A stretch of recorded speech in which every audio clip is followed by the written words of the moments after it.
How's it going, everybody? Welcome back to Tour Life today. Excuse me, geez. Today is Tuesday, September 2nd. Boys, how we doing? We got Gary, Yuli, as always. How's everyone doing? Living the Sorry dream, for man.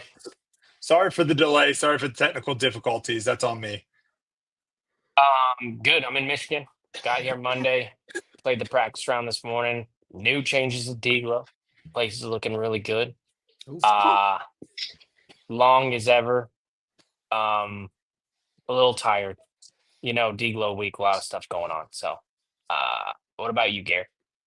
Uh, Pretty good. Today was my son's first ever real soccer practice, and coaches who have like 15 2-year-olds run around the field, they're special people. It's like herding cats, and he enjoyed himself. It was a good time.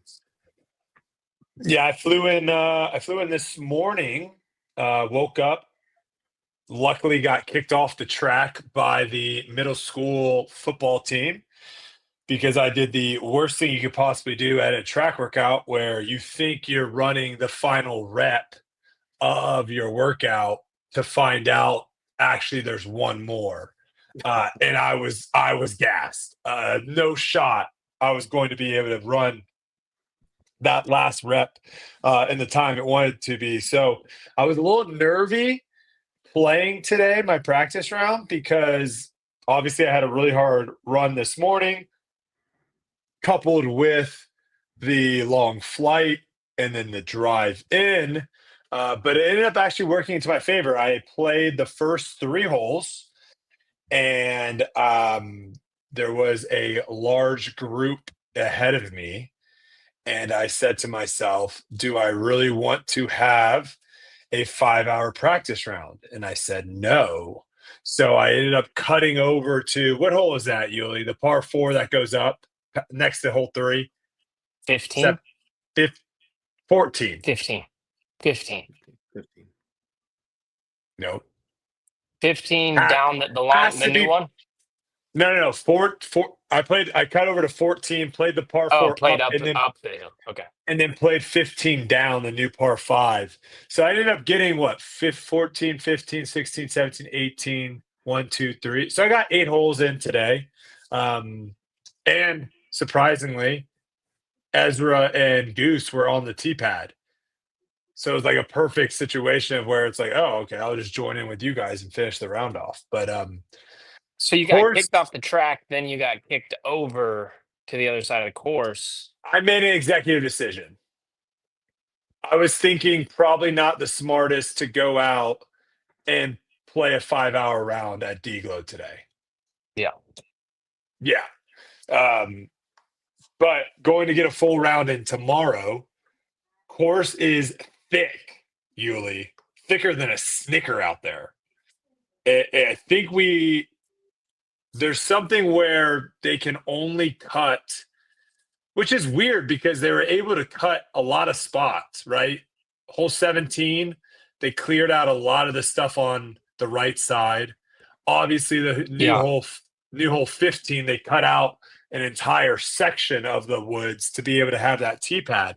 So it's weird. I don't know what they're allowed to do and what they're not allowed to do, but I've always heard every 5 years is when the city comes in and trims it up. Because if you I don't think Goose is going to post it, but Goose did the Eagle McMahon, riding the cowboy over the guardrail in 17.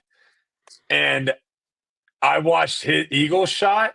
Those bushes in front of Eagle are not in the shot at all. You get a pure look of the entire hill of that green. And today, Goose had to throw a flex backhand or flex forehand high to get over those bushes. So I don't know how much that's really going to come into factor. I don't think it's going to matter all that much. But when you play Deglo, you want to keep the disc in the fairway. Yeah, one of the guys there, local legend Mac Givens, he's playing in the event. He was telling me that when they were supposed to come in, I guess, and cut that last year or whatever it was, they didn't, and so everything has just kept growing. Oh, and it's just it's they were supposed to do it last year. Yeah, I believe he said they were supposed to do it after the event last year or something like that, because like it is every several years, but they didn't do any of the cutting. So it is even more Interesting. grown than last year. Yeah, we're gonna get some low A lot of changes temperatures. too. Low temperatures too, Yuli. Yeah, Do you think that's gonna come into yeah, play kind of at cool. all? No, it'll probably be the best thing, honestly, I, with those big Mhm. hills. I think it's Keep gonna it cool. impact FPO more than Yeah, yeah, yeah. MPO, because FPO, if you've got like an early tee time, you might be playing in like 40 degrees. Yeah. That's gonna be a wild change. But for us, I agree with you. It's gonna be like 60 and Yeah, it'll be out nice. there. Oh gosh, yeah. My bag is going. You know, It's what's that? going what? What What you is it said? going? What's your bag going? Oh, Where's I your was bag going? saying. You said my bag is going, and I said what? Oh, I was saying you go out there and you play a practice round and your bag weighs a few pounds heavier with all the sweat Oh yeah. you've Oh yeah. accumulated over the hole. A lot of guys too, they'll just tee off on hole 3. They don't want to have to do that climb up 2. I see a Mhm. lot of people Yeah. just jumping straight to 3. Okay, so this podcast can be a little bit different. I first gotta say, Royal Caribbean, not sponsored, absolute treat. Mm. Really? Unbelievable. Unbelievable. Now, we were on the largest boat in the world. Okay. So the scale of this thing was insane. Imagine walking into a mall. That feeling of like that vastness of like walking to the mall and you look to your left and you look to your right and it's just like it's massive. That's what it was like walking into this cruise ship. It is insane. It is the ship is so wide. It's nuts how wide. I mean, the gym on the machine on the ship was legitimately one of the nicer gyms I've ever gone to. Insane gym. The food was really, really good. Star of the Seas, Donnie, it's Star of the Seas. So Icon of the Seas is its sister ship. This one I think is 1 foot wider. They said so. I think they maybe did something just to make it now the largest. We spent like 2 hours one day just going on water slides that are at the top of the ship. Me and Kelsey have never gone on a water slide together. It was incredible, so much fun, and the thing I would say that tops off this whole thing, the shows. I left the shows saying if I paid 60, 70, 80, $100 for this ticket, I would have been happy. I would have been like, that was a great show for $100. And we got to see like 5 or 6 of them. They were Las Vegas, equivalent to a Las Vegas show. It was insane. So big shout out to Royal Caribbean. Very, very fun stuff. And yeah, me and Kelsey celebrated our birthdays this past week. So good time. I'm getting old as crap. Happy birthday. Yeah. Thank you. Getting old as crap. Now, with that being said, gonna be a little bit of a different podcast because obviously I was on a cruise, no Wi-Fi for me. I kind of just get away. But we're gonna have Gary come in with some topics for this podcast, and me and Yuli will give our opinions on those said topics. And then we also have, I'm trying to get his accolades correct, Gary. It's Mhm. World's Amateur Champion, which Yuli, that's different than USAM. Correct. Of course. Which one? Obviously, World sounds bigger, but is it? The big difference between the two is that typically USAMs, you earn your way in with your rating and your overall play, whereas Amateur Worlds, you accumulate points throughout the year, and those points give you the ability to play Amateur Worlds. You still get in, like the higher rated guys have a better chance of getting in than everybody else, but USAMs is, that's held every year at Toboggan, so that's Okay. played on like the D Glow course that you guys should be playing this weekend, whereas Amateur Worlds travels. It seems like USAM though holds a higher prestige though. Like you go back and you talk about the people that have won USAM and are now, touring professionals, where I don't necessarily hear that as much from Worlds. Is that accurate? Also, Yuli, are you still there? Are we getting crushed right now with Michigan Wi-Fi situation? You can't see me or hear me? I can now hear you. I feel like we might just being crushed. It's going to be I think it's going to be an uphill battle. All right, Gary, hit us up with the first topic. What do we want to go in before we get? Speaking of which, Hayden's going to be joining us, guys. So we're gonna be talking with one of the best up and coming amateur disc golfers out there, which is gonna be pretty cool to get him on the podcast. But Gary, what's the first topic? What do we got? Yeah, we have some player news going on that's kind of interesting. First big one is kind of celebratory. Cadence Burge gets upgraded mid-season to Discmania's signature team. Obviously, she's been playing incredible this year. Has a win on the tour. So mid-season upgrade to that top team. Yeah, and obviously say what you want. Some people care about where players are as far as sponsors go on their tier list and whatever, and some people don't give a rip. But I think this does show that coming into this season, she was very underrated or under the radar. Maybe not underrated, but under the radar. Not a lot of people were talking about her as a potential player in the FPO scene, and she's definitely has proven now multiple times that she is. So congratulations to her. I mean, I'm sure she's very happy with it. More money for her. Absolutely. What do you think about mid-season upgrades like that? Is it a great sign of appreciation from the team to upgrade mid-season? Or I think it's. Oh, sorry. Continue. Sorry, guys. We're going to talk over each other because the whole Zoom thing this week's going to be tough. But go ahead, Gary. Sorry. Yeah, or do you prefer the sort of hey, look out for her next year on the signature team? Like, do you like the mid-season upgrade? So I think the mid-season upgrade, is a tactic that sponsorships use to be able to try to lock in players for upcoming seasons. I don't know what her deal is.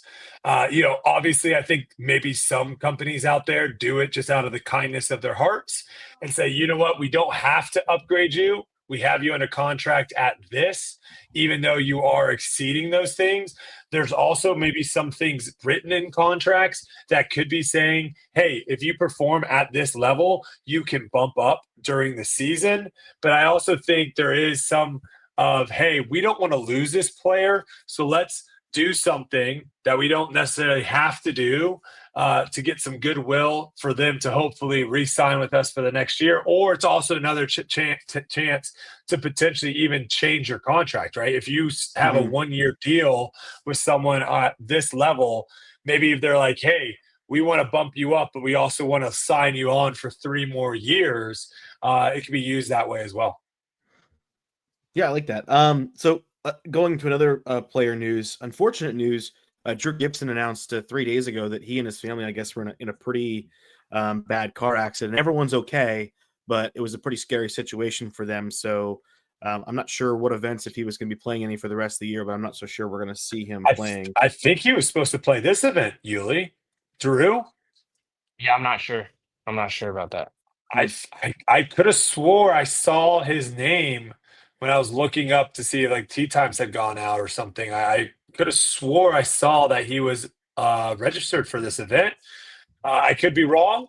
Maybe someone can correct me, but do you have any extra information other than No, I what texted Gary him the just other said? day and just said I was happy that he was okay and everything, and he said, he said thanks for everything, and the family's doing good. So, Jeez, yeah, no car accidents. That's crazy, man. So happy everyone is safe over there.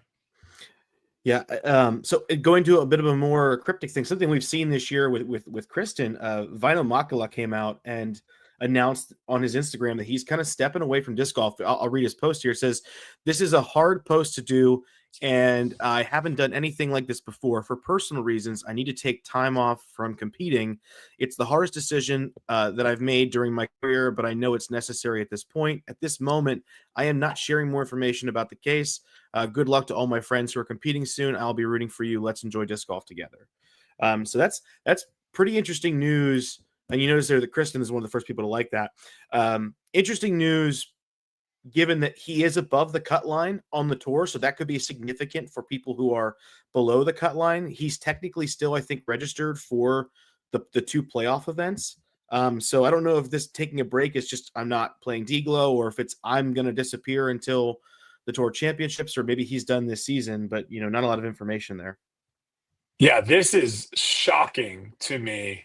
One of the bigger names in the European scene, like you said, he's having a solid season, being in that cut line for the tour championship as it is. I would be shocked if this was if he made a post that was just about not being at D-Glow. I feel like he would just say that. I feel like there would be something in there saying like, hey, sorry guys, I'm not going to be able to make it to D-Glow this year, but I'm going to be doing this. And maybe he hasn't made his decision of when he's coming back. But to me, this seems like it's longer than just one tournament. Is that what you're thinking too, Yuli? Yeah, that's kind of what I got from that post. Hopefully everything's all right. I mean, shoot. Because I was going to say, kind of a cryptic message there. This is not a financial thing, though. I don't feel like this is a financial thing, because I think he gets a decent sponsorship, has a decent sponsorship, and he's playing pretty decent this year. So this is not one of those things of like, hey guys, tired of eating ramen for the last 4 months, no money, gotta split, right? It sounds like there's some sort of which I think he does say a little bit, right, Gary? Something about this is some personal thing going on that he doesn't want to talk more about. Yeah, he calls it personal, but yeah, he doesn't want to provide any additional details right now. So hopefully everything goes well. I think he's one of the better players from Europe. Mm-hmm. Also, I think he's very fascinating to watch. He has a very unique throwing style, very unique putting style. And hopefully all things are going well for him, or can get figured out. Exactly. Another I would say hot topic that felt like it was kind of over until we got an announcement today. A bit of controversy coming towards Discraft, which is a bit odd because you don't really hear about a lot of Discraft controversy normally. I mean, they've done a lot for the sport in terms of employing lots of people and representing a lot of players, but there was a stamp that was put out for Labor Day that a lot of people are kind of jumped to a very quick conclusion of AI was used for this stamp. As you can see there on the left stamp, she appears to have too many fingers.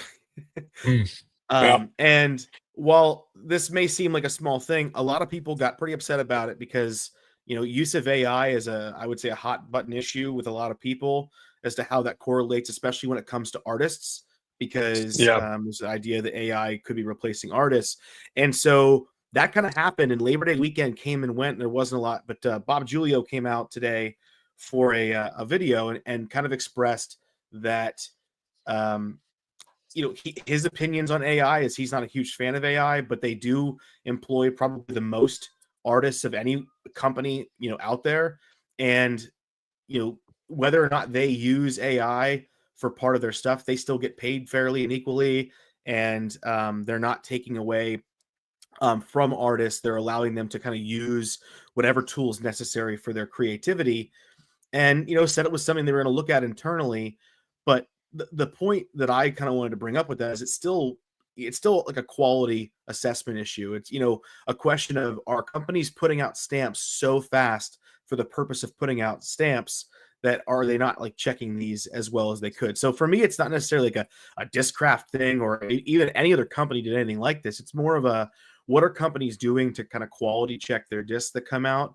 And, AI is here and it's going to be part of the roadmap going forward. How do we, integrate that with artists in a way that makes the most sense, that allows artists to do their work, but gives them all the tools necessary to make the best product possible? Yeah, this is something that's not anything new in other industries.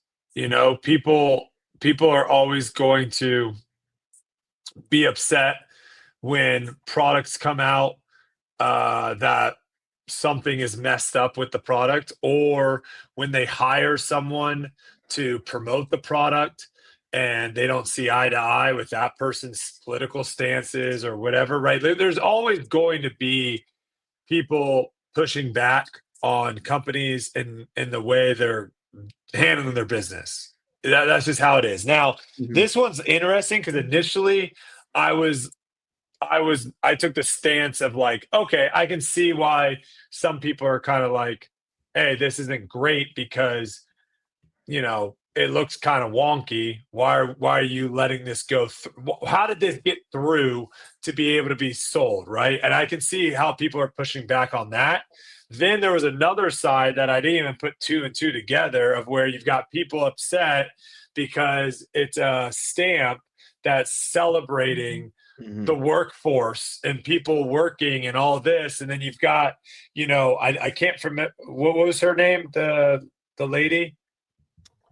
Um, Oh shoot, Ezra told it. yeah. But anyways, the lady that's depicted in the image, she was all this like, all right, come on, women, we need to go and hit the Rosie the Riveter. factory. There it is. We need to hit the fact. We need to get to work. We need to get to work, kind of thing, right? And then at the same time, AI came up with this image, not an artist. So I can see how some people are like, that doesn't really make sense. You're doing something that celebrates the workforce, but here you are having it. Now, I will say, I don't think Bob is on a computer typing stuff in to get AI to do this. I think they are Yeah. still hiring an artist to come up with this. Now, what I'd like to see is more like AI helping artists come up with ideas or creative Mhm. ideas, and then they can take a spin on it, whatever. Um, so yeah, I don't know. Again, it's also one of those things that's tough because innovation's always going to be around. There's always going to be new technology that comes out that companies Mhm. are going to look at and say, hey, we can spend way less money, be way more efficient, be way more productive going this way. And I was talking with Ezra and Goose about this a little bit, and I think when with AI to artwork, for example, I think this is something that AI probably will take a lot of artists' jobs. They probably will. They'll probably hire people that might not be the greatest at like actually doing the artwork themselves, but maybe they learn how to use AI really well, Mhm. and they're going to be a lot cheaper. It's going to be a lot faster. Now, that being said, though, I do think whenever this happens, right? Whenever you have a technology comes out or a machine or something comes out and does it versus a person, I do feel like the other stuff is almost elevated more. So the easiest way for me to thinking about is like a chair. I can go to Mhm. IKEA and buy a chair for pretty cheap and put it together real quick and have a chair, or I can go to someone that whittled a chair out of wood and assembled it himself and buy it from that. Mhm. And one's going to have a little maybe more meaning, a little more history, a little more love. So I do think there's going to be room for artists still to do stuff like that, but it's tough for a company to be like, hey, there's this really great technology out there, we're not going to use this, Yeah, I always think it's easy to kind of hate on like the large companies when something like this happens. But yeah, I agree. I think AI is. I mean, I'm not an artist, but AI is a tool. To me, it is a thing where an artist has a vision in their mind of what they want to do, an idea, and they can use AI to get them there maybe a little bit quicker. Because as quickly as these discs come out, I'm sure there's a lot of pressure. There's that common thing where you can have it cheap, you can have it easy, or you can have it fast, but you can't have all three. And so trying to kind of figure out where it falls in there, but definitely interesting. And to me, I always find it fascinating as a bit like a business minded person, because Bob's not the artist, but he's the person in charge of the people who are doing this stuff. And so Yeah. I thought it was good that he came out. Yeah, go ahead. Did he talk about it kind of falling through the cracks? Because to me, I think that's like that's the biggest issue. Is it'd be equivalent to a publisher letting a children's book go through and there's like a penis in one of the illustrations, right? Like that's kind of like the same kind of idea of where something was put through and it seems like the quality control wasn't looked at. To me, I think that's the issue at hand more so than the AI. Agreed. That wasn't addressed too much, and that was the first place I went to. Is like, it's okay if want to talk about it, but it's a quality assessment thing. If AI is going to be used as Pretty sure he did assist- address it. He said that they were having a meeting right after he got off it. Yeah, to exactly. assess the issue. Agreed. I just wish they would have. I wish they would have had the meeting and then streamed it. No. But Address it directly, like what the quality assessment, because it goes out to the masses. But I like that they came out and made a statement. I was worried that they were going to just let this thing go cold. So I appreciate Bob getting on and making a statement and kind of having an impassioned statement about his opinion on AI and them wanting to take care of their people and their artists. And now nobody was received less because of it. That was an important thing to me, is that the artists were getting what they were due. And I appreciate him making that statement. And Discraft will be better from this, honestly, because to me, like Bob is probably not sitting there looking at every single graphic, right? Like he has too much stuff to do. So he's probably he's not doing that. But maybe there was someone that's doing that. Maybe they don't have a job anymore, or maybe no one was really doing that. And now someone is being delegated to be that person, right? So it's like, this is something that I think, from all my experience with Discraft, this is something they'll look at, they'll fix and move forward and be better for it. Exactly. And anyone out there saying they're not going to buy Discraft because they use AI, there's 100 other products that you interact with daily that you should probably stop using too. So it's, that's how it is. But it sounds like Hayden is here. Driving and delivering, says Brodie, calling for heads. Here's the thing: if your job is quality control and you let someone through with 6 fingers, I don't know. You might not have a job. I don't know if that's your one job. I don't know. All right, let's get Hayden on here. Finger counter job. Hayden, what's up, brother? Welcome to Tour Life. Appreciate you hopping on. Yeah, no problem. Thank you. Of course. I guess I just have some questions right off the rip. Mm-hmm. One, first, how old are you? I'm 18. I turned 19 in December. Okay, a big year. So what is the plan? I feel like that's kind of an age of where, college, or like, what are we doing here? Yeah, so I go to college 4 days a week, but my classes end around 12:30 every day. So after that, I play disc golf. Oh, gotcha. Okay, so as far as disc golf goes, you're doing kind of are you basically going till graduation and then figuring out what you want to do with disc golf? Is that kind of the plan? Sorta, yeah. Like the Okay. next 4 years, I want to qualify for a tour card in the next 4 years. That would be great. So that's kind of my goal. Gotcha. Okay. Yeah, I just didn't know, you sometimes have, winning world AMs, I'm sure, is not just like winning a local C tier. Yeah. So I didn't know if it was one of those things of like, oh, this has changed the trajectory of what I'm doing with my disc golf career. But it sounds like you kind of want to get locked in and have something stable with a tour card, so you're going to be able to get into all these events versus trying to maybe qualify into them. Yeah. Gotcha. Which you did this week. I did, yeah. Yep. Oh yeah, you are playing D-Glow. Mm-hmm. Where are you from? Toledo, Ohio. So it's like a little over an hour south of Kensington.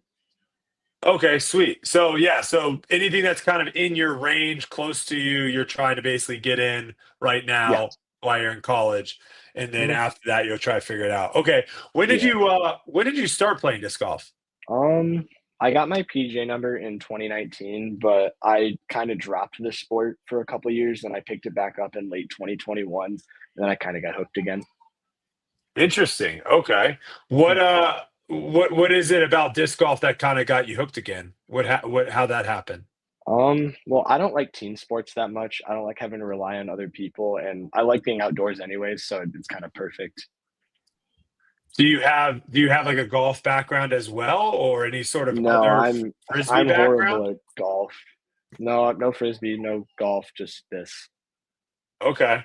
How difficult has it been being a lefty? I feel like that's kind of tough. You get all these YouTube videos of people explaining how to do stuff and it's all right-handed.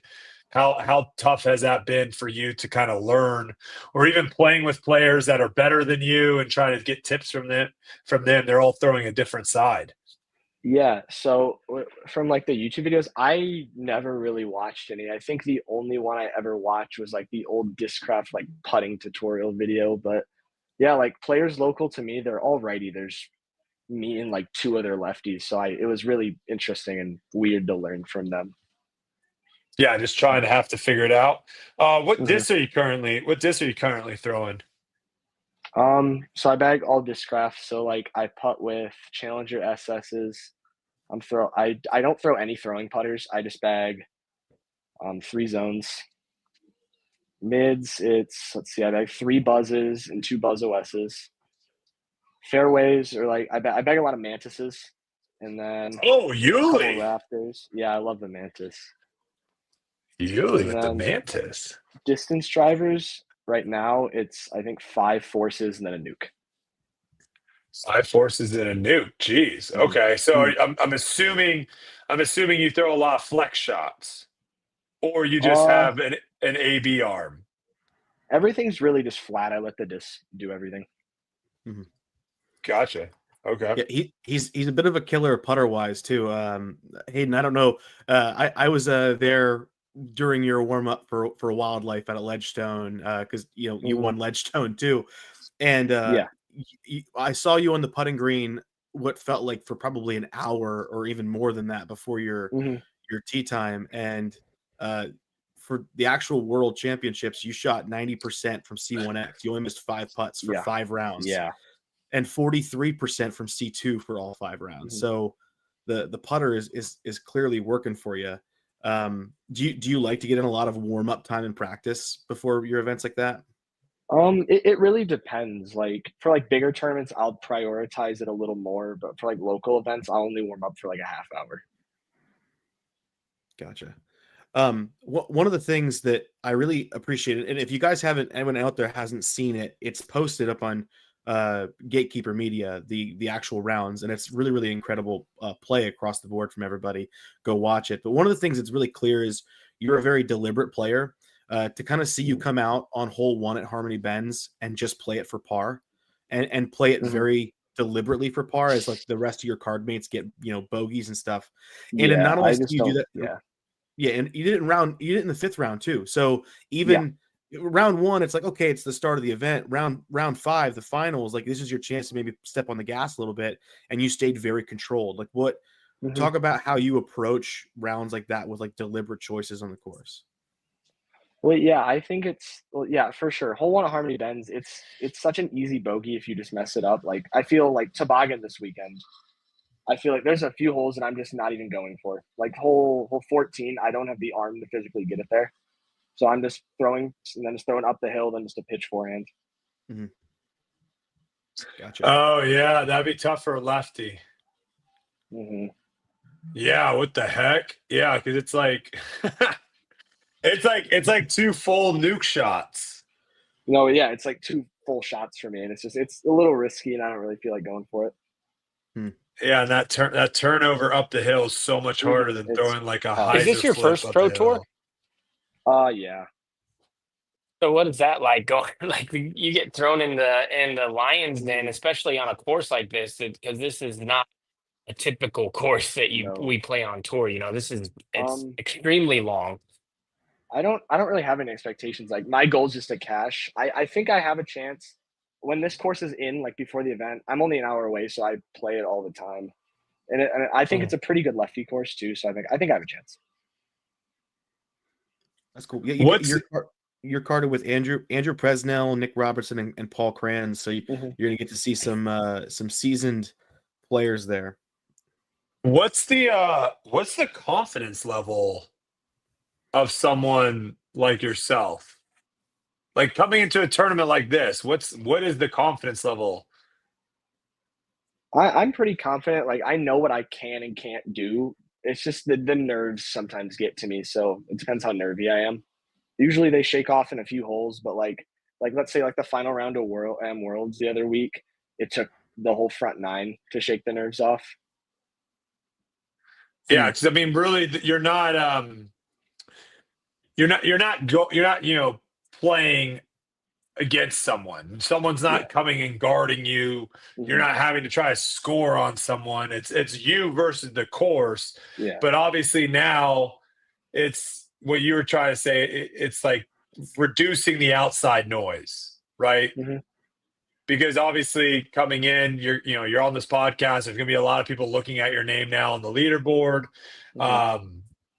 It's trying to remove all that stuff and just play the game you know how to. Yeah. Because really there isn't that much difference between this tournament you're about to play and all the tournaments you've played before. Yeah. You're still throwing a disc into a basket. It's just it's on a bigger scale and trying to figure that out. I do want to ask about the jersey. So what made you want to wear the AB jersey? I got it at the Fly Mart the night before, and I thought it was cool. There we go. The exact reason. Fair enough. Because I always find it very fascinating in disc golf. It's very different than a lot of other sports I've played, where players will wear other players' hats, will wear other players' jerseys. There's a lot of like cross promotion amongst friends and stuff, and you don't really necessarily see that in other sports because obviously like Nike or Adidas and other companies are involved to where everyone's just wearing the very standard hat. But in disc golf, you have the ability to wear a Yuli hat or wear an Ezra hat. So do you have any other merch from any other players, or is this the sole merch? And does this one hold a special place in your heart winning this tournament in it? I mean, this jersey does, but I have a bunch of them. Like I have a few of the AB jerseys. I have a lot of like the Team Discraft like members stuff. Nice. Yeah. Very sick. Like at Ledgestone, I wore a Yuli hat every round. Got that win. What shoes are you rocking there? I don't know. I don't know the name of it. They're like they're Nike Trail something. I love them. The only problem is I burned through the tread in about a month. I was going to say, I think, are those the same ones I have? I don't know. I can't tell if those are the same. Yeah, I have a Nike Trail shoe as well, and it's really nice. Oh, they're the Nike Trail Pegasus 4s. That's what they're called. Oh, you got the Pegasus. Nice. Yeah. Very nice. Who'd you come here with? Did you come with family, or do you have friends that you're traveling with? Yeah. So I'm at my house right now, but we're bringing our camper up on Thursday. Oh, so the family. Yeah. My dad and my sister and a couple like my uncle's staying in the camper out there and one of my friends. So that sounds fun. I remember those days with the pops going and camping at the courses. I got one more question for you. So you're saying you're in your first year of college right now? Yep, I just started. Okay, so let's just assume 3 more years. 3 more years go by, you get your tour card, you're touring. Where do you think you finish on tour your first year? What is the goal? What are you thinking is possible first year on tour? Honestly, I don't really know. Cashing every event would be great. That'd be very good. Yeah. I mean, if you cash every event, you'd be probably in the tour championship, I think. Just play consistent, not that many mistakes. hopefully. Fair. Yeah. And what do you got for the rest of the season? You obviously have D-Glow. Do you have anything else on the map? Or Yeah. So I think next weekend I'm playing like a local A tier, and then in October I have USDGC. That's right. Got Sweet. that Yeah, I'm qualifying excited. for Oh, you're AM Worlds. qualified in. Mhm. And USDG is a nasty lefty course. Yeah, that's what people at home were telling me. Yeah, big four. If you got a big forehand or if you're a lefty, you can score really well out there. That should be fun. I just actually signed up for my qualifier round Nice. in case I don't do it.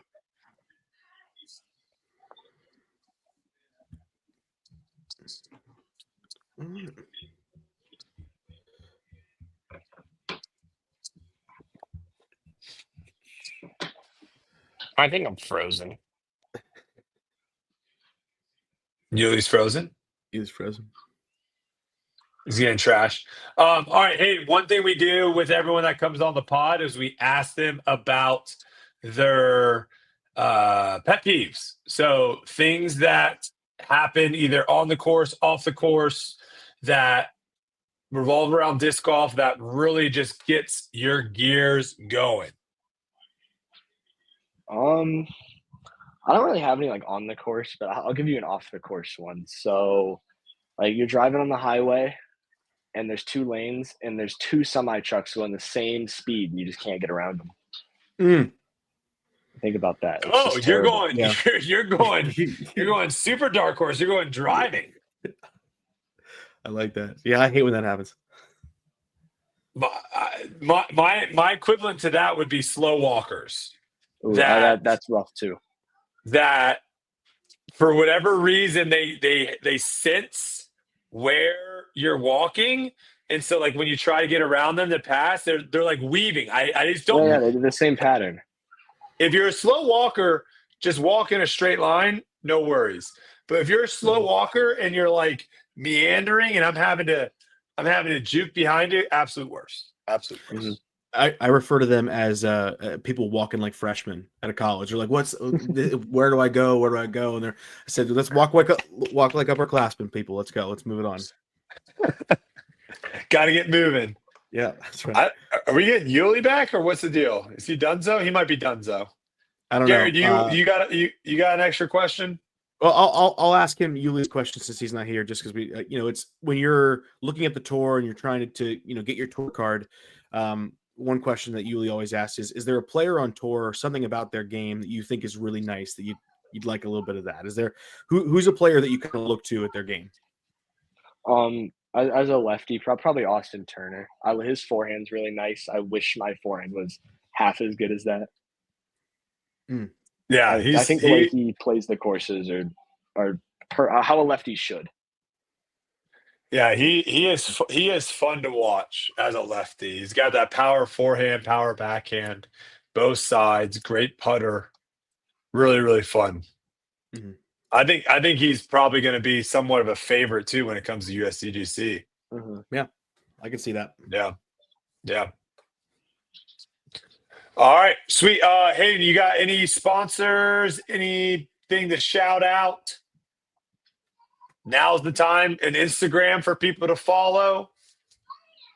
Yeah. So shout out. I'm sponsored by Discraft Underground. I love Wes and them.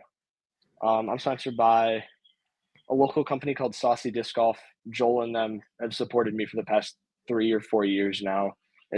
I couldn't think of where I'd be without them sometimes. And then everyone wants to follow me on Instagram. It's Hayden_Carroll and then 124016, my PJ number.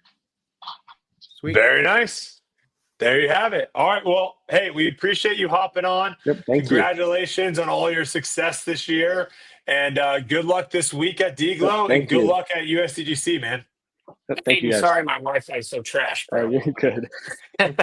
Good luck this week. Hopefully we play Thank together, you. buddy. Thank you. All right. Later, brother. Dude, this is a nightmare. Everything's good, and then all of a sudden, Here's the thing, goes down. Yuli.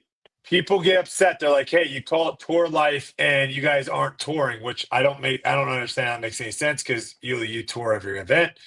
So whether I'm touring or not, we can be 50% tour life.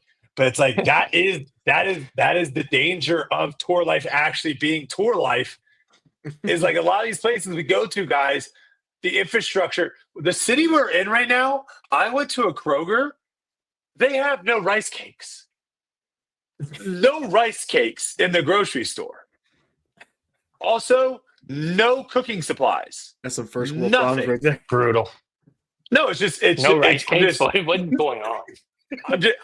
I'm just stating. Someone should be fired This- immediately. I'm stating the city that we are in. It's tiny. It's tiny, and you're gonna get bad internet. It's gonna be what it is. No, wait a minute. I don't know what you want me to do. Is this the city you're staying in for Worlds next year? How are they going to sustain if there's no rice cakes? I gotta go to a different city. The All guy right. said, he goes, oh, this is a Kroger. You need to go to a Kroger marketplace. I was like, where's a Kroger marketplace? He's like, the nearest one's like White Falls. I didn't even ask how far away that is. But it is what it is. Hey, they do have a Lifetime Fitness though, so can't hate. Yeah, I gotta go to Meijer. I hear it, guys. I hear it. I know. That's all me. Kroger, I feel a little bit more comfortable with some of the products there, but yes, Meijer is maybe the play when we're in the Midwest. So, okay, everyone's hit me up with the Meijer in the chat. I got it. My bad. What else we got tonight, Gary? I would say the only real major news is the brand new schedule release for the Disc Golf Pro Tour. Quite a shakeup. Some people saying it's the best schedule they've ever seen. Some people raising some serious questions about events and where they're located. So I don't know how much you want to get into that. What is the reasoning? Best scene or best tour of all time. What is the reasoning? What do we have? For some people, first of all, they love the inclusion of the Big Easy Open, going to Louisiana, which we talked about a little bit last week. But a return to Hornets Nest was something that a lot of people were really excited about, going back for a full event to see a course that a lot of people I think fell in love watching on old Pro Tour championships. And you can see here, there's no Waco on the schedule, but that's because there's a new Jomez Pro Series where they have, I believe this year it's Waco. It's going to be the Northwest Championship. Or sorry, not Northwest. Cascade and Eagles Land, Champions Landing. So there's going to be a new Jomez Pro Series for events to sort of get cycled out of the tour a little bit, or maybe new events, new places, new venues can get on and get some tour level coverage, especially because since Jomez is going to be covering it, they can go out to places that maybe can't handle live as well and put on some really incredible post-produce that will be posted free for everyone to watch with next day coverage. And they even mention some different and intriguing people in the booth. Not that we don't love to hear. Obviously, I'd love to have Yuli and Germ on every single thing for Jomez. But it'll be neat to see what they kind of do with that series. And they've opened bids up for different places to be included there. But Waco being taken out of the main slot and sort of put on this Jomez Pro Tour has some people, a little up in arms. The only thing that really was lost is there's no Music City Open anywhere on the Jomez Pro Tour or on the main tour. Not super surprising, that course. I'm pretty sure that was something that they knew was not going to be a long-term course. Yep. Everyone was super happy. Everyone was super happy to see KC Wide Open remain on the tour. That was a big, I think, a success. So I really, really loved what they did with the course there. We have one interesting thing. If you look at the first half, is we get a bunch of plus events. We get 3 of them back to back to back. So you get the Open at Austin, the OTB Open, and Northwest. Literally 3 plus events back to back, which is, that's a lot. It's a long stretch. I know they've put some gaps in there. But it's kind of interesting that they're front loading the season so heavily, specifically in kind of 2 of them being on one area of the country together like that, which is, you can have your opinion on that one. Another big one for the players is the European swing has been condensed down to 4 events, and it's basically uninterrupted by anything in the States. So you've got the European Disc Golf Festival, Swedish Open, Ale, and the Heinola Open, all in one block. Back to back too. Yep. 4 weeks back to back. Yep. So there's no break anywhere in there. So there's gonna be no bouncing back and forth for pros, no split fields. The only issue that I have with this is the Heinola Open, because it is, if you look, it's July 10th through 12th, but the U.S. Women's is July 16th through 19th. That's So, okay. A lot of the women just won't play that. yeah. I don't think that's a big deal. Yeah, it is just interesting of who's going to go over to the Heinola Open. Are the Europeans even going to be playing in, like, the top Europeans going to play in the Heinola Open? Or are they going to use that time to go over and get prepared for U.S. women? So I'm pretty sure they have that won't even award FPO World Standing Points, because there it is right there. So because I think they know it's going to be kind of a gutted field on the FPO side, but I think that's okay. Having only 4 events in Europe, obviously, you know me, I'm a big fan of European disc golf, but it sounds like, Crocole and a lot of these other places, they are kind of self-imposing a break to prepare for larger events in the future. That's kind of how it was posed in the write-up, that it wasn't necessarily a decision just to remove them, but it was them kind of removing themselves to prepare their places for larger events, which I think could be really great for the sport. It is going to be sad not seeing Crocole and not getting to go to some of those classic venues, but it is what it is. Yeah, Crocole is awesome. Crocole is great. Can you hear me? I hear you. Oh my gosh, I keep going in and out. All right, good. Yeah. Not having Tampere too is a little sad. No Konopiche, no Tampere, and no Crocole. But Konopiche, was that Ben Callaway? No, Konopiche was Mauri Villman. Which one did? He won the Ale Open. No, Crocole was Ben Callaway in the playoff. Oh, so you can't defend. That's unfortunate. Yeah, exactly. Dang. Exactly. Yeah, the schedule is the schedule. I think a lot of times my biggest thing with the schedule is more, let's try to play events where the weather is the best. Like that's what I think is super important when it comes to the schedule, is trying to play and catch good weather at these things. I think the interesting thing I think is the Jomez series. I think that's I don't really have too much to talk about as far as the schedule goes, but I do think the Jomez series is interesting because it seems like every year we are getting some new series, some new tour starting, and it just seems like it doesn't. We don't really get it to catch on, and it's okay for certain things, right? Like the Silver Series was created to try out events, try out tournaments to see maybe if they will become a tour stop, and then also a way for players to get on tour. So that serves a purpose. And I think Jomez, the only purpose I can see, and maybe you can have you can maybe talk on this a little bit since you're connected with Jomez. The only purpose I see for Jomez tour and calling it something separately is now it's kind of a loophole to where the Disc Golf Pro Tour doesn't have to be held to their standards that they have at their events. Yeah, I'm not sure. I mean, once the schedule came out, that's the first time I heard of the Jomez new tour myself. So I'm kind of out of the loop as far as that goes. When I look at it, though, I think those are still really nice tournaments, and they're really good tournaments, and they're going to have really good fields because there's nothing going on that weekend. And a lot of these guys, they live on the road. 100%. And so to have a high quality film crew out there is going to be absolutely huge for them, especially to make these tournaments feel a little bigger and give them time to grow and maybe get back to, like you said, Gary, for like the European swing. Give them a little year off to like build something and feel a little better, not feel the pressure of the pro tour coming in. Yep. But like, why drop Waco?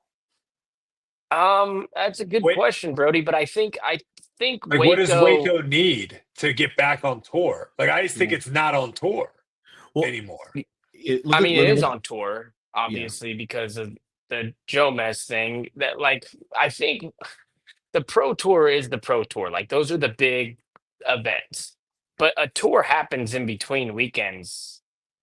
Most of the players who live on tour go and play. I mean, there's only a few of us who completely go home.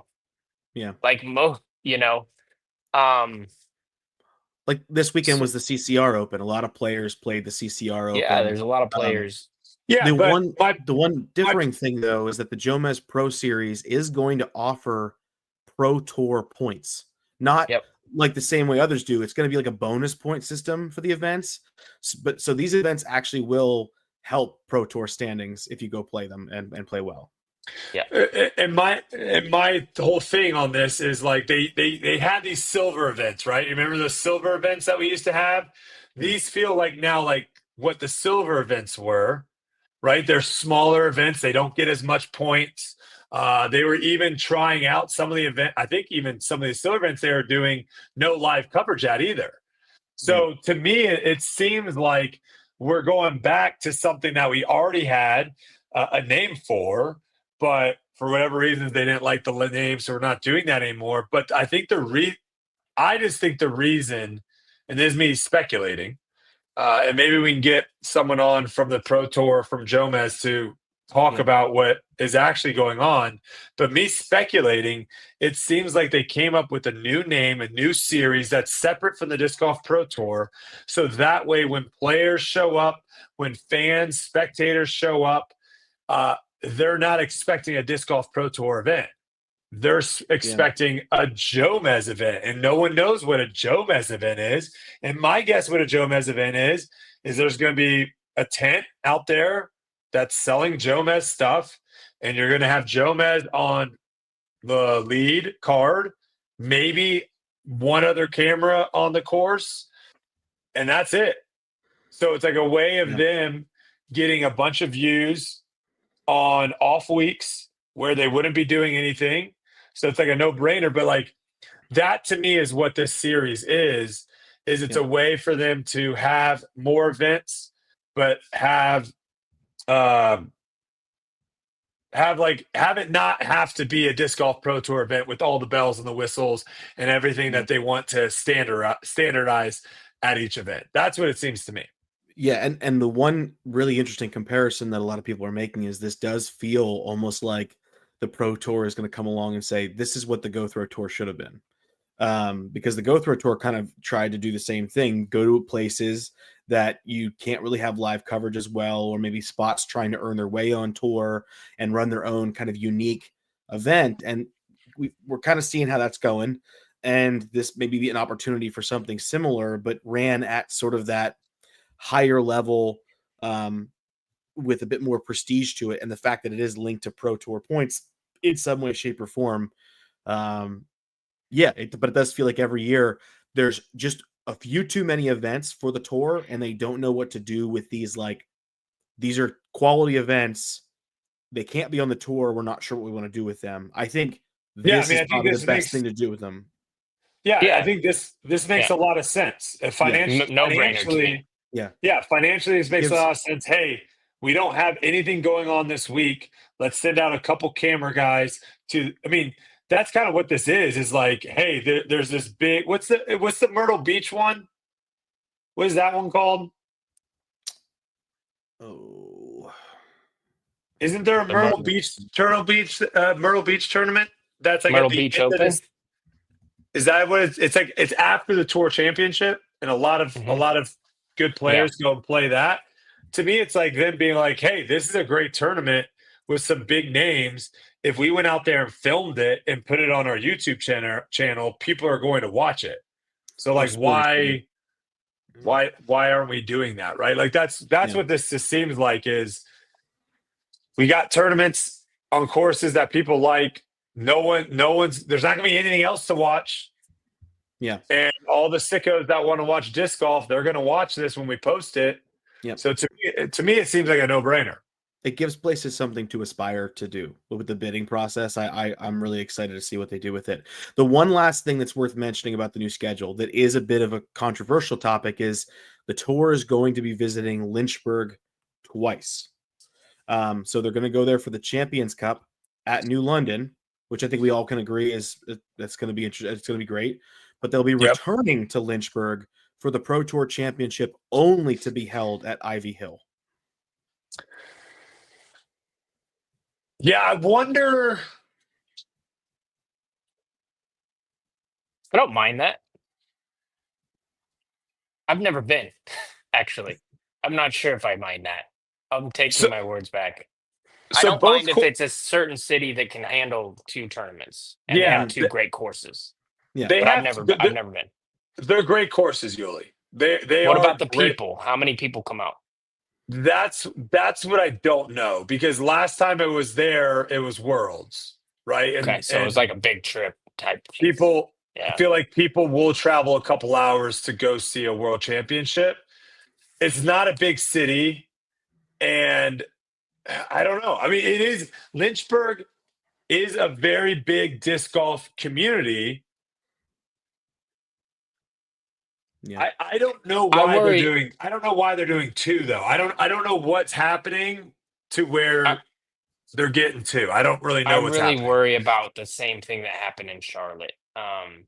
Like running the USDGC, huge city, great venue, right after the USDGC, and nobody shows up. And when I say nobody, there's people that show up, and obviously we're happy to have them out there, but we didn't have the same crowds as USDGC because they just did the USDGC the week before. Like, I'm not gonna buy the VIP pass again the next weekend to go watch less players. So I worry about that. I wish, like, and it's another major, even though it's earlier on in the year and everything. But that's I don't know.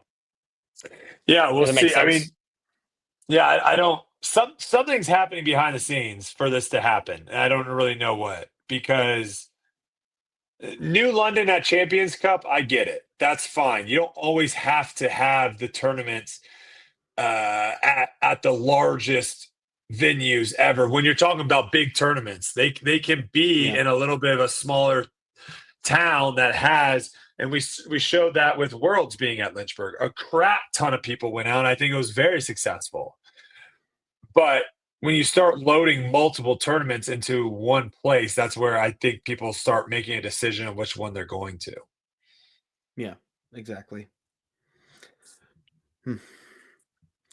Either way, it'll be interesting. I like the roadmap. Like, if you do a roadmap of all how the tour is going to progress throughout the country, I like it. There's still always the why aren't we getting more West Coast events? That's kind of always going to be a conversation topic. But I'm very optimistic about. I mean, obviously, I'm not on tour, but I'm optimistic from a viewer perspective of what the tour looks like, and I'm excited to watch.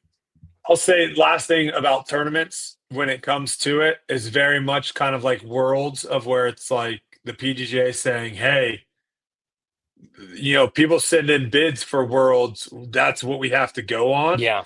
I think that's very similar to tournaments with the Pro Tour. Is right now, if all 3 of us said, hey, we want to have a Tour Life tournament, and we're going to be doing it in wherever, and we're going to sign over $150,000 check to the Disc Golf Pro Tour, guess what's going to be a stop on the Disc Golf Pro Tour? That venue, right? Our tournament would be fire too. Dash's track.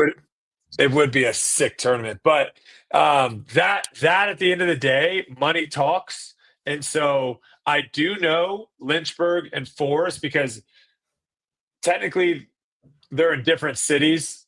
New London's in Forest and Ivy's in Lynchburg.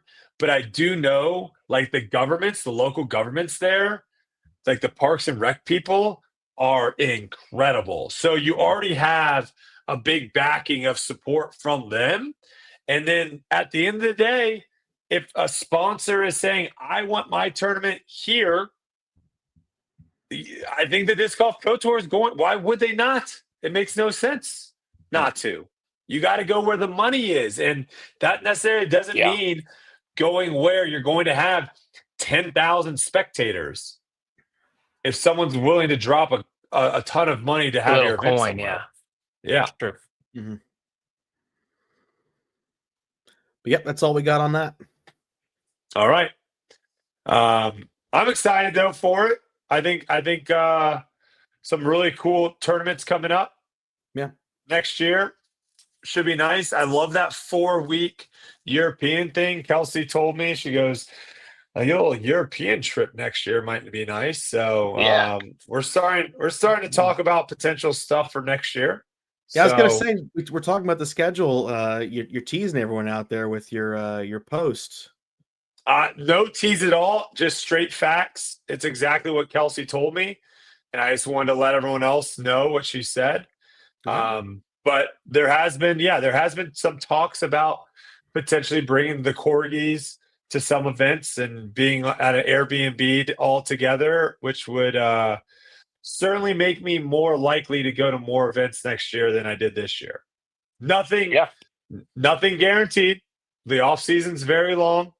My contract ends with Discraft at the end of this year as well. So still a lot of question marks out there. But, having the wife's support definitely makes things a little bit more interesting, for sure. Always does. Yeah. We got anything else? Nothing too major to bring up, but we do have the pick'em for this upcoming weekend. Oh, geez. We got to get Yuli's internet. We need it bad for the pick'em here. And then I've got some questions I can ask too to finish the pod on over on Twitter too. We can end on that one. Let me pull up pick'em here. We need some good picks. Yep.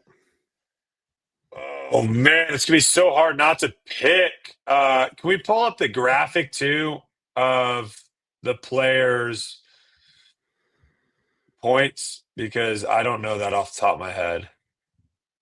Especially with the new shuffle. Did he shuffle them again? Are they newly shuffled? No, just the shuffle from last time. Now that Oh yes. FPO players got more expensive, and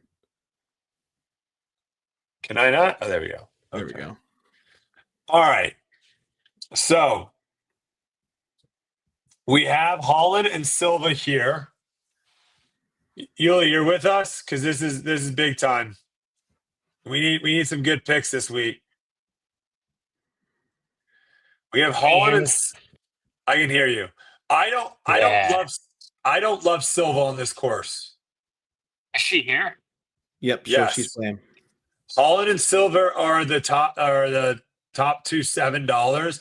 I don't love her on this course, especially if that means we don't get to take any of the $4 people if we take her. Can we get a Missy like Silva more so than a combination of two $4?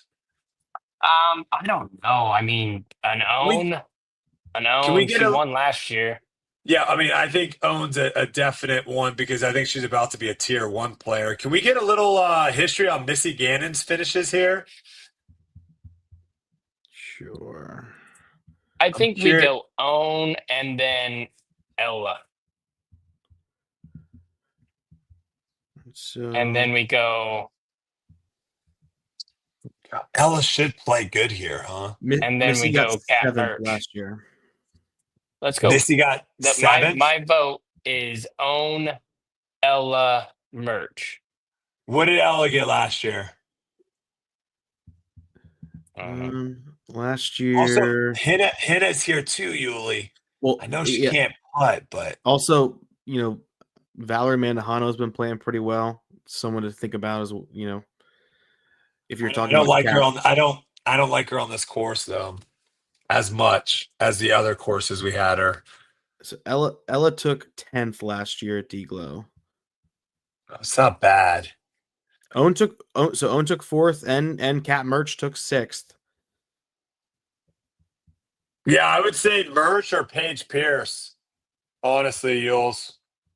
I don't hate seeing like a top 10 finish from Paige, but do you think Cat's is more She just More won the probably. CCR too, maybe feeling good Yeah. about her game. But I'm down with either, honestly. Paige is a All right, great pick for this person. Paige took 26th last year. Valerie Manhow took 8th last year at D-Glow.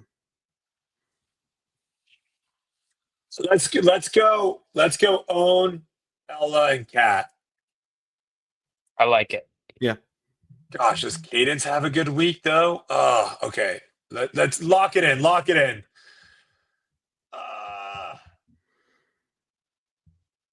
Okay. We're locking it in. Do it. Locked in those lyrics. MPO. This is gonna be harder. Really hard. Because the question is Gannon gonna win? That's the question. He won last year. Yeah, yes. Also, see AB is gonna be very good on this course.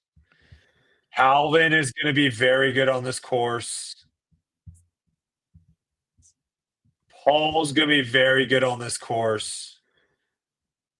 AB finished 21st last year. That's crazy. Did he really? What did he finish the year before? Year before that. Yeah, Ricky's a little banged up still. I don't like picking him. Just because of that. Year before that, he got 9th. You know what? I think it's time for Ezra Aderhold to make a little comeback. I do like him on this course. I think he's had a couple struggle bus tournaments. So my vote would be $2 to $4 and then Ez.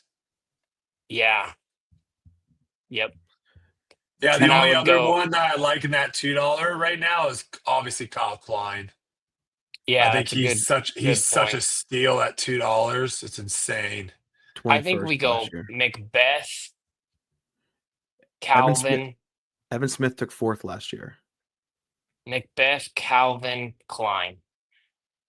Yeah, this course always has a couple people that play really well at it. So you're saying you feel like Gannon, if you had to pick the winner, you'd feel better picking between Macbeth and Heimberg over Gannon. You would take a winner coming from. I'm going to be honest with you, man. I feel like this course has had like a big time separation. So it's also trying just to get all 3 people in the top 10. Yeah, like if you get, I like you're better off. I think you're better points wise. You're better off having 3 people in the top 10 than just having Gannon and then no one else. Right? Am I crazy with that? I think that's how the points work. I mean, just picking Gannon, you're guaranteed points, kind of. You're guaranteed points, but then you have to try to get points from a $1 person, which is tough, and a $2 person, which is also sometimes tough. Yeah. I'm going. What do you guys think about that, Macbeth, Calvin? Macbeth coming off a win. I'm looking for fireworks. Edwin has told me no. You want to pick the winner. He's saying the winner matters more. We have picked the winner a lot. I think I'm going to be honest. I think he's going to lose this turn. Back-to-back losses from Gannon. I mean, this is also is a hard tournament to win. It is a hard. It is. That's what I'm saying. It's 4 rounds, but it's 4 rounds. Oh no, it's a 4-rounder. You got to factor so in. Then let's look at our option. Then we go. You got to factor in the 4-rounder, Yuli. Yep. Gannon, Kyle, and then Gooseman. That seems like a lock. We have to pick. We have to pick Gannon. I was gonna say Evan Smith finished 4th at D-Glow last year. I'm checking what he did in 2023 to see if he has a history of solid performances here. He's a $1 guy. No, he finished 58th in 2023. So last year was just a really good year. I think 4 rounds. I think 4 rounds really changes my opinion on this. Because what do you guys think about that though? Gannon, Klein, Kyle, and Goose. I love Goose out there, booming shots, big forehand. I don't hate Goose. Goose. Kyle's the tricky one there. The only other person I would throw in there maybe might be Dickerson.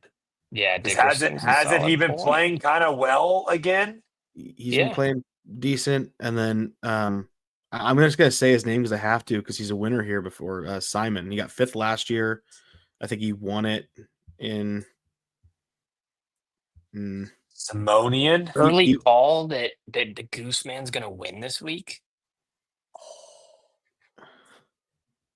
Let's just do it. Mm. Let's just do it. Let's go Gannon, Klein, and Goose. Deal. I mean, Goose is gonna be like he's gonna get either top 5 or like 20th something. Yeah. Right? Like I think that's kind of the Goose. I like Goose. I like Goose out here. It's just such a long. You guys don't understand. Yeah. You got to So throw long. far. You got to So throw long. far, and it's 4 rounds. It's grueling. Yep. Simon better not pop off. Simon's probably gonna pop off. He got 5th last year, and he won the thing in 2023. So, but I know, but he hasn't been playing that well this year, right? Goose. Am I crazy? Oh, I agree on Goose. It's just Simon's in that $2 spot, so it would be Klein versus Simon. But I know, but dude, I keep getting this message that pops up that says my Wi-Fi is terrible. But am I good on your side? Like, I literally have to go push it every. I mean, we can hear you, but I wouldn't say your Wi-Fi. I wouldn't say that message is lying to you. I'm just making sure you guys can hear me. Yeah, I can hear you. Your Wi-Fi is not good. Thanks. Yeah, it is what it is. I somehow got some sneaky Wi-Fi over here. I don't know what's going on. I guess no one's in this hotel. All right, let's if we don't have anything else, let's do some questions, huh? Yeah. Cool. We got some questions? All right. Let's see here. Let me ask a real question. Okay, well, that's like a personal question. I don't think people really want to know about that. Let's see here. He was just asking, like, what's stopping me from doing a full tour. I don't think people really care. The best cheese is Cooper Sharp. So that's if you get. All right, here's an interesting one from John Hoover. If owned through with identical form to Macbeth, how far do you think the disc would go? So her form, we're just changing her form mechanics, not power, not anything, just form mechanics. We're just changing her form mechanics. I would say it probably would go an extra 50 to 75 feet. Probably. It's some of the best mechanics So you probably have.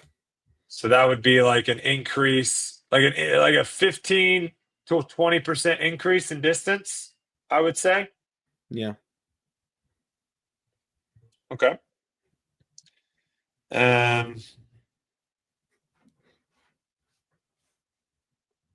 Are you filming this week? I am not, but Ezra and Goose will have their videos out. To answer the Brodie question, it's his disdain for the PGA that's holding him back. That's funny. Let's see here. Bagging a Buzz SS now, or has it always been in the bag? So I just started throwing that Buzz SS just because it's the Aceathon disc for foundation. And it flies really good. If you end up doing the full tour next season, where do you expect to place in tour rankings at the end of the year? Also, if you need a caddy, I'm your man. Shout out to Colby. So if I plan on doing a full tour next year and I practice this off season, I think I could qualify for the tour championship. You think so? Yeah, just because my game travels. So there aren't courses that I feel like I can't play well at. I think if you also go back and look at some of my finishes, I don't think there is probably a tournament out there that I've just struggled with the whole time. Mm-hmm. I can score. I feel like I can score. If I'm going out at Northwood and I can score really well at Northwood, and then I can go out and score really well at Des Moines. Yeah, you can pretty much go and score well at any course. So I think it just all depends on how much time I put into the practicing aspect, because I will be in great shape. Come next year, come March, I will be in phenomenal shape. So that won't be an issue at all. It will just be how much putting practice did I put in, how much field work did I put in, all of that. Are players going to be walking/practicing the new Black Lotus Worlds course while they are here? Or is that something they'll worry about figuring out next year, Cardzilla? So just because of how demanding Deglo is, Yuli kind of mentioned it a little bit. It's not the easiest of walks. Also, we're throwing a lot of full power shots. I have a hard time believing people that came in this week are going to go over and play that course. I think people that came in earlier, I think like Gavin Babcock earlier was out there. I think people that came in earlier definitely maybe bounce over there and play a little bit. But I don't think anyone's going to play it tomorrow. Yeah, from what I understand, the course looks really great. My boy Corey just put a video out on him playing the course, and it looks fantastic. Ezra and Aaron said they are playing it next week. Yeah, I think some people are going to play it after the tournament. Yuli, are you going to try to get out there at all? Black Lotus? No. Nope. Yeah. Dude, the toboggan's too much. I'm ready to be done after one round out there. Yeah. I just so surprised how massive that place is. Every year I come back, I'm like, wow, this is pretty intense. This is an interesting question. Have a state-based championship. So every state has their own championship, and each state winner gets a spot at USDGC. That gives you 50 spots. And then you could also have that. They and then used have to do that. Every state got a spot back in the day. That's how I got in 2007. That seems like that's why did they change that? It seems like it's kind of fun. I don't know. And then you can still have like the top 50 players in the world get in as well, right? To fill it out. Yeah. I like that. We could always just add more spots too. Plenty of time. Here's a good question, Yuli. Where do you think this is from Bear Bite? Shout out to Bear Bite. Where do you think where do you think I have to finish this week to get a spot for USDGC? Where do you think that is? If you finish in, I'm gonna say 16th place, you probably got a pretty damn good shot. I would hope so. What the heck? And maybe even like 22nd. I think there's a lot of people playing this one though that probably haven't gotten in yet. Well, don't they give away like 4 spots? Yeah, 4 spots. Dylan said 21 was the last spot last week. Yeah, so that's not. I'm not too far off. No, you aren't. Jeez, just a lot of people don't have spots. I guess 21. There was 4 people in the top 20 that hadn't qualified. Yeah. Wow. All right. Fair enough. Can we talk about an affordable C-tier tournament that's in place in Defiant, Ohio? $5 flight. Check out Abe Lincoln playing disc golf. There you go. You just got a shout out. There's a local guy who gives me bad luck whenever I play with him. I'm always happy to see him, and I say, hey, big dog, it's really good to see you again. And then I proceed to get every bad break imaginable. Do you all have anyone who seems to be a good or bad luck charm? Good question from my guy, Johnny. Oh, you always have the guy to where he's like, hey, nice shot. And it's like, just for some reason, just takes a right-hand turn. You're like, what? How do you have this power over me? Mm-hmm. Yeah. I don't think I have anyone like that guy. Yeah, I don't. Gary, is there any local person that you're like? That gets you? I feel like there's some people like I'm like, gosh, I got to play with this guy, but I don't think it's like it has anything to do with like my luck. No, right. There are some people that I play with who like to ask a lot of questions during a round, and I'm not above having good conversation, but when it's always, what disc are you throwing? How far did you throw that before we even walk to the disc? Like it's just you try to be nice as much as you can, or when any putt, no matter where it goes or where it ends up, is followed by a nice putt. It's, gets on you a little bit. Maybe who knows? Maybe each of us is that guy for somebody else. This is a wild question from a post I made back in on 7/2/2025. My tweet was, pro tip from a happily married man of over 6 years: put your wife first always. And they responded, what if you remarry? This has generational consequences. Put new woman over firstborn son, good or bad? Bad parenting? Okay, that is a wild one from way back. Shout out to Garrett for going back in the archives there. Here's a good one. They're asking about what was it that flipped the switch for you as far as me getting back into shape. I think it was just you start doing certain activities in your life and it just becomes too hard. It was starting to get challenging to do certain things, and I didn't like how that was making me feel. So I had to snap back out of it. Let's see here. What else we got?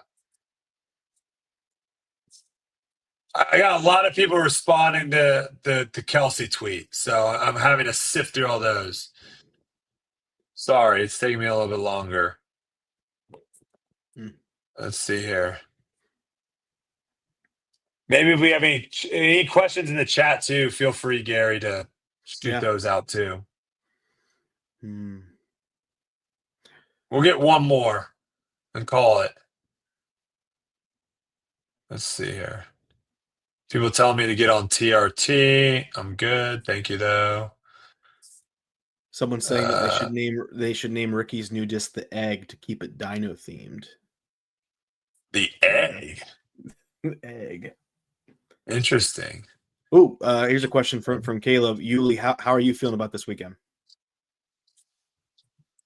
Man, that place is every time I come back, I was just saying this earlier, it's just a monster for it. It's manageable with how far I throw, believe me. Like I could contend here. I wouldn't be surprised if I contended here, with how I'm playing right now, especially. But the problem is I'm throwing hard every single shot, as hard as I can almost.